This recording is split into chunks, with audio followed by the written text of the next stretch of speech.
I couldn't believe it.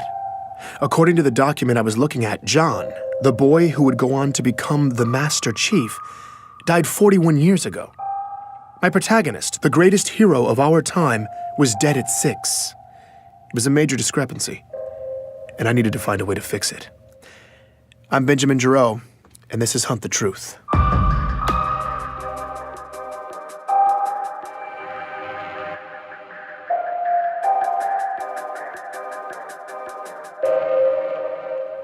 Continue to hold. If you ever happen to obtain sufficient clearance to call the Office of Naval Intelligence, you'll be on hold for at least an hour. If you ever happen to get a call from them, you will also wait an hour. And in the end, they never unblock the video, so you just end up talking to a really crisp insignia. I am waiting to talk with Michael Sullivan, hoping he can help me with my little records problem. Continue to hold. And it's been 85 minutes. Michael Sullivan, also known as Sully, works for the ONI in public relations. If it seems odd to you that the most secretive agency in our government has a PR department, you're not alone. But that's not something I'd mention to them. Besides, Sully had hooked me up with the assignment in the first place. I was grateful for the opportunity. Office of Naval Intelligence. Public Relations. Ben. Hi, Sully. Hey, yeah, thanks for taking my call. Absolutely. How are the sources? Up until this point, I'd had no problems with the story. All my facts had been lining up nicely, but now I had an obscure document from the far reaches of the galaxy that listed John as deceased.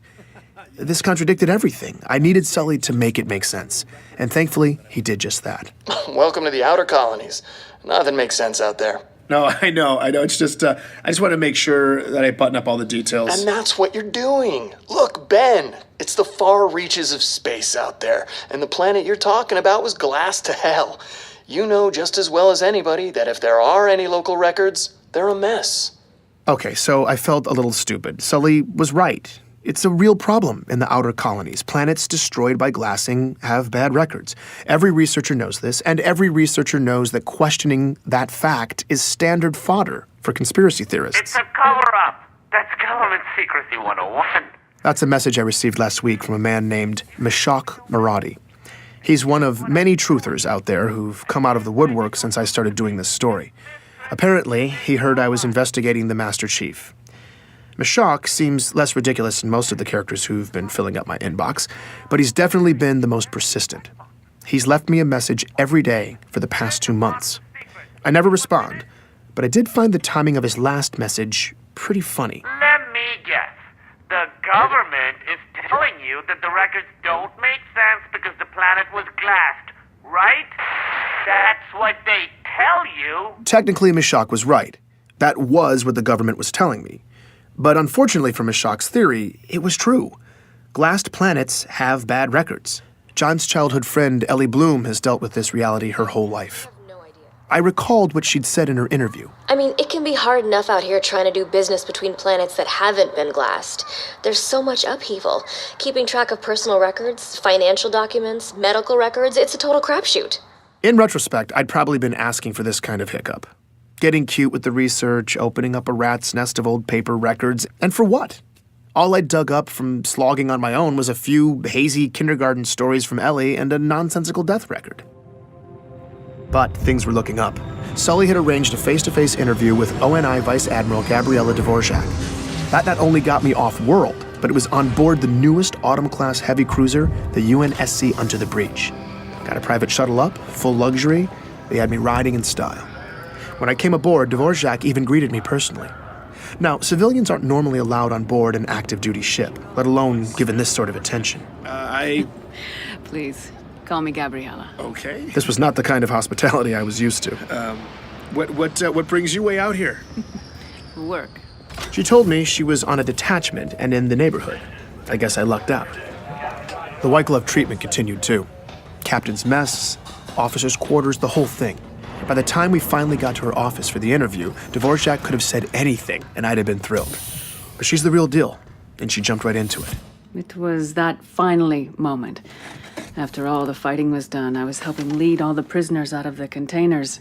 As a lieutenant in the UNSC, Gabriella not only took part in the ground operations that freed John and countless others from the rebel labor camps in Elysium City, but she remembered the 13-year-old as well. She described the liberation. When you saw them, what had been done to them, you realized who you'd been fighting to save. The aftermath of it, it was ugly. Everyone was streaming out into the daylight, squinting, limping, just gray and fragile and sickly. Their backs were hunched, all their eyes just staring at the ground. I mean, they looked dead. That's when she saw John. He was sticking out like a sore thumb. In the middle of all this just beaten humanity, there's this tall, young kid walking toward me, towering over the others, his shoulders back, his eyes forward, and when he passed me, he looked right at me. Looked in my eyes. Yeah, I mean, that doesn't sound like much, but that eye contact coming from someone in that moment who'd been in that circumstance was shocking.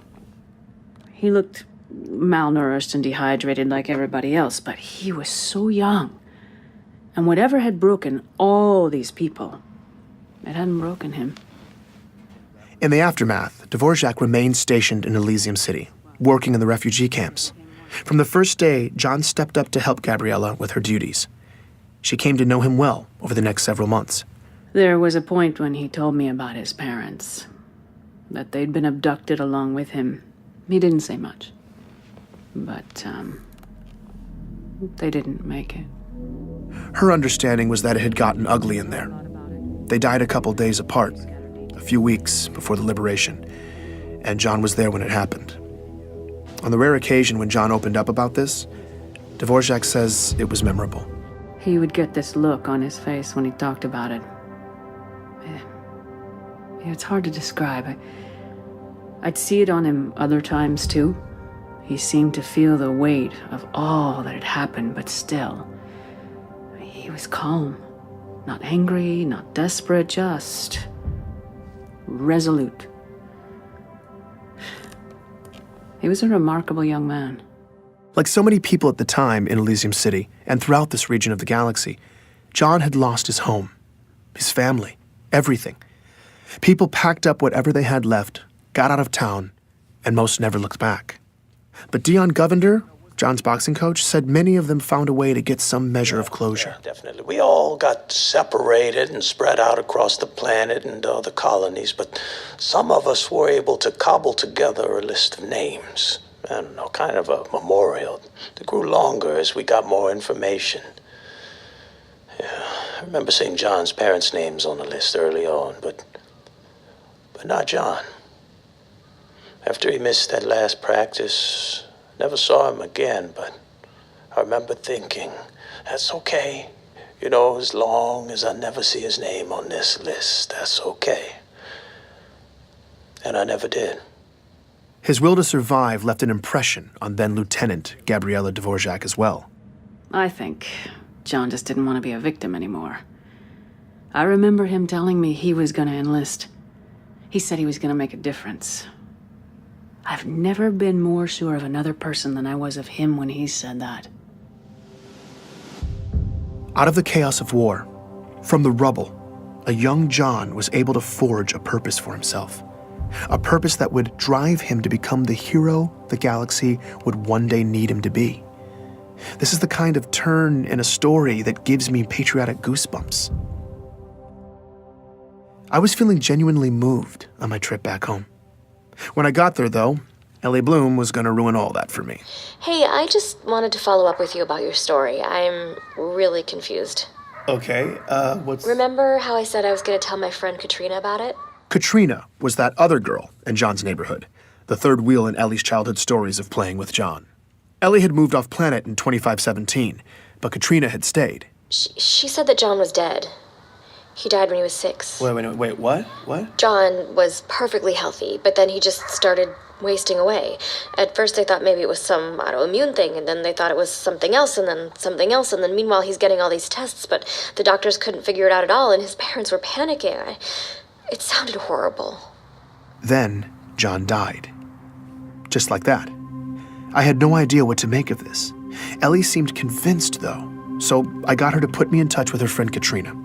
Katrina wouldn't let me record the interview, but this woman was adamant. I wanted to discount what she was saying, but she seemed to remember it so vividly, providing extensive detail, I couldn't ignore it. As far as this person was concerned, John was dead. Before I could even begin to wrap my head around that claim, though, here was the kicker from Katrina. John's parents were alive and well in Elysium City all the way up until Katrina left the planet in 2528, 4 years after their supposed death. She was wrong. She had to be thinking of someone else, or she was lying. Why would she lie, though?